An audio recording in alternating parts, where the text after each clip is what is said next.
நமஸ்காரம். நம்முடைய கோயில் பயணத்தில இன்னைக்கு நம்ம பார்க்கக்கூடிய அதி அற்புதங்களை உள்ளடக்கிய ஒரு சிறந்த கோயில் 108 வைணவ திவ்ய கஷேத்திரத்தில 14வது இருக்கக்கூடிய திருநறையூர். திருநறையூர் அப்படின்னு சொன்னாலே நறுமணங்களை வீசக்கூடிய ஒரு திவ்ய கஷேத்திரம்.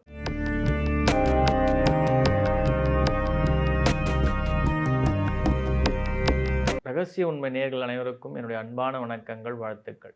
அடியார்கள் வாழ, ரங்கன் நகர் வாழ, சிறகோப்பந்தன் தமிழ் நூல் வாழ, கடல் சூழ்ந்த மண்ணுலகம் வாழ, மணவாள மாமுனியே இன்னும் ஒரு 100 வாழியே. நம்ம திருநறையூர்னு சொல்லிட்டாலே நமக்கு முதல்ல ஞாபகத்திற்கு வரக்கூடியது கல் கருடன் தான். அந்த கோயில் பிரதானமே கருடாழ்வார் தான். கிட்டத்தட்ட 4 டன் எடையுள்ள, அதாவது 4000 கிலோ எடையுள்ள கல் கருடன். இந்த கோயிலில் 2 வருஷத்தில் 2 முறை கருட சேவை உற்சவம் உண்டு. மார்கழி மாதத்துலேயும், அதாவது மார்கழி மாதத்தில் வைகுண்ட ஏகாதசிலேருந்து ஒரு 4 நாள் முன்னாலேயும், அதே போல் பங்குனி மாதத்தில் அந்த பௌர்ணமியில் ஒரு 4 நாள் முன்னாலேயும் கருடோற்சவம் உண்டு. நான் ஏற்கனவே சொன்ன மாதிரி இந்த கோயில் கருடன் தான் பிரதானம். அவருடைய கருடோற்சவத்தில் இவருடைய புறப்பாடு ரொம்ப விசேஷம். அவர் ஒரு 10க்கு 10 சன்னதியில் தான், அந்த ஒரு இடத்துல தான் அவருடைய அமைப்பு. அதை முதல் மண்டபத்துக்கு சன்னதியிலேருந்து வெளியே கொண்டு வர 4 பேர் தண்டில் வச்சு ஏழை பண்ணி கொண்டு வருவாள். அந்த முதல் மண்டபத்திலேருந்து 2வது மண்டபம் வந்துட்டா 8 பேராக தேவைப்படுவா. அந்த 8 பேர் அடுத்த மண்டபம் போகிறதுக்கு 16 பேர் தேவைப்படுவா. பலம் கூட்டிகிட்டே போகும் அவருடைய வெயிட்.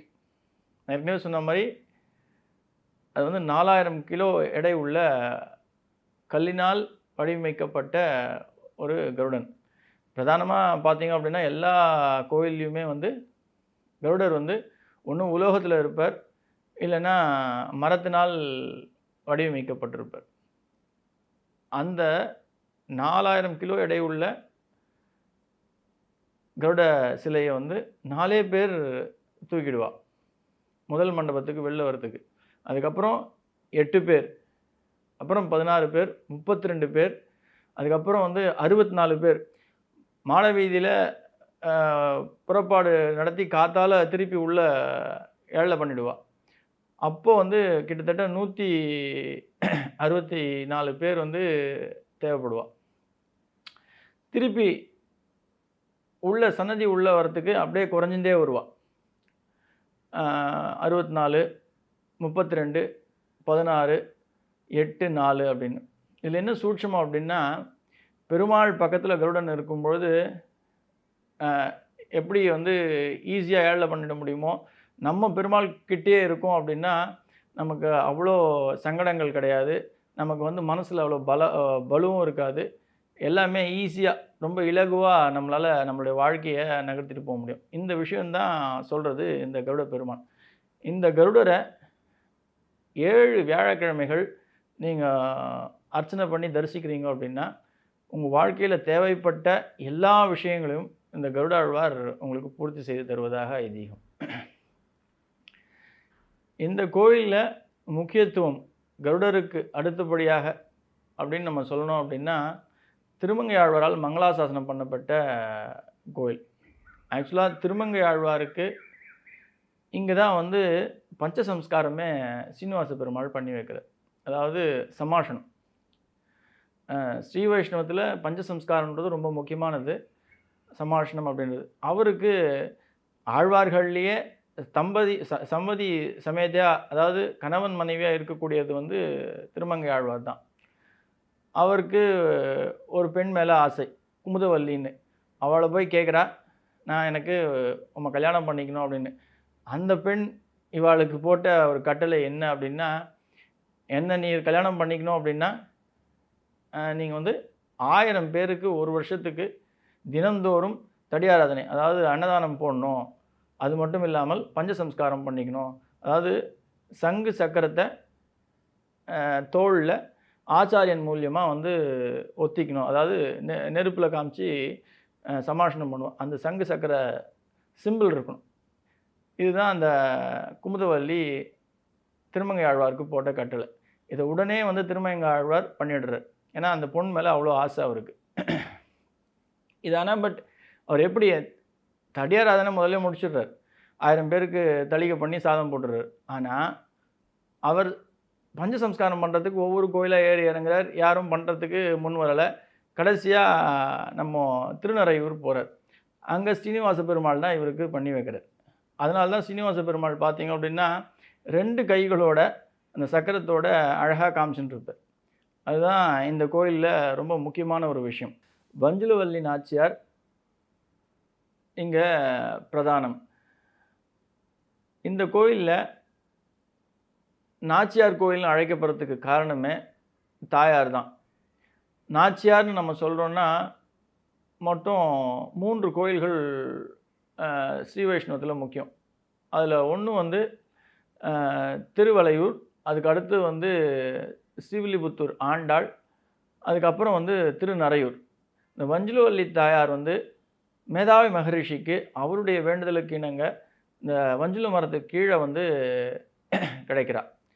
அவர் அந்த குழந்தைய ரொம்ப சிறப்பாக வளர்த்துண்டுவார். இந்த குழந்தைய கல்யாணம் பண்ணிக்கணும் அப்படின்றதுக்காக பெருமாள் ஆசைப்பட்டு கேட்குறார், கல்யாணம் பண்ணி வைக்கிறார். அவருடைய கட்டளை என்ன அப்படின்னா, என் குழந்தைய வந்து பிரியவும் முடியாது, என் குழந்தையும் என்னை விட்டு பிரியவும் மாட்டா, அதனால் நீ வந்து இங்கே ஆத்தோட மாப்பிள்ளையாக இருந்துடணும் அப்படின்னு சொல்கிறார். அதுக்கு சீனிவாச பெருமாள் ஒத்துண்டு இந்த ஊர்லேயே வந்து பெருமாளாக சேவை சாதிக்கிறார். இதுதான் வஞ்சுலவல்லி தாயாருடைய ஒரு மிக மிக முக்கியத்துவம் வாய்ந்த இந்த கோயிலுடைய பிரதானமான ஒரு விஷயம். இந்த கோயிலில் நான் ஏற்கனவே சொன்ன மாதிரி கருடோத்சவம் அப்படின்றது வந்து ரொம்ப விசேஷம். வேறு எந்த கோயில்லையுமே 6 கால பூஜை கருடருக்கு கிடையாது. இந்த கோயிலில் மட்டும்தான் உண்டு. பெருமாள் தாயார் இங்கே சேவை சாதிக்கிறது வந்து தன் குடும்பத்தோட ரொம்ப விசேஷமாக நமக்கு காட்சி அளிப்பாள். நீங்கள் இந்த கோயில் உள்ள பிரகாத்துள்ள நுழையிறீங்க அப்படின்னாலே படிக்கட்டுகளால் நிரப்பப்பட்டிருக்கும். இது சோழ நாட்டுடைய சோழ மன்னர்களால் கட்டப்பட்ட ஒரு பெருமாள் கோயில். இந்த கோயில் வந்து மாடக்கோயில்னு சொல்லுவாள். மாடக்கோயில் அப்படின்னா முதல்ல உள் பிரகாரம் உள்ளே நுழைஞ்ச உடனே ஒரு 4-5 படிக்கட்டு இருக்கும், 10 படிக்கட்டு இருக்கும். அதுக்கப்புறம் ஒரு மண்டபம் வரும். அதுக்கப்புறம் கொஞ்சம் தூரம் நீங்கள் நடந்து போனதுக்கப்புறம் திருப்பி ஒரு 10 படிக்கட்டு வரும். அதுக்கப்புறம் கர்ப்பகிரகம் வந்து ஒரு 10 படிக்கட்டுக்கு முன்னாடி பின்னாடி அமைஞ்சிடும். அதுபோல் படிக்கட்டுகளால் வடிவமைக்கப்பட்டு மண்டபம் அமைக்கப்பட்டிருக்கும். இதுதான் மாடக்கோயில். இந்த கோயிலில் யானை வந்து மேலே ஏறுறது ரொம்ப கடினமாக இருக்கும். அதனால தான் இப்படி அமைக்கப்பட்டிருக்கும். அதுதான் வந்து இந்த மாடக்கோயிலுடைய சிறப்பு. அதுவும் திருநறையூரோட மிக மிக முக்கியமான ஒரு விஷயம்.